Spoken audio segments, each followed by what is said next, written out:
quick video here because this one was quite difficult to figure out. This is a '04 Ford F350 with a 6-liter. It would intermittently buck and surge, have low power, start blowing smoke, miss. It would do it very intermittently. No codes that you would think would cause it. It has EGR codes, but the EGR is deleted. It's actually blocked off. So we monitored injection pressure. Desired and actual were the same the whole time. We unplugged the ICP sensor and just to see if the readings were skewed, and it wasn't. It still did it. We unplugged the mass airflow sensor because it was all covered in oil, and it still did it.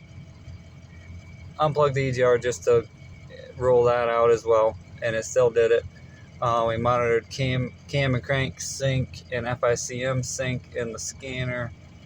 Monitored FICM voltage, FICM logic voltage, and ECM voltage. Those all stayed up. We checked exhaust back pressure in the scanner. It would hit about 30 psi at wide open throttle, which is in normal range.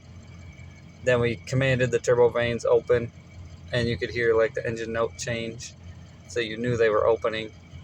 It still did it, so you knew the turbo vanes weren't like choking the engine down. We had a fuel pressure tester on it, and I think it dropped to about 52 volts at wide open throttle, or not 52 volts, 52 psi. So that definitely wasn't it. Check for water in the fuel, there was none. Then notice it's got a throttle body. There were no codes for it at all, but after we unplugged the throttle body, it completely fixed it. The throttle body must have been intermittently closing partially while driving, and that's what was giving the low power and surging and smoking. Sometimes it would run fine for 10-15 miles. Sometimes it would do it every 30 seconds. But that's what it ended up being. We plugged it back in, it does it again. You unplug it, doesn't do it. I think we drove it about 30 miles running tests like that just to make sure that's what it was.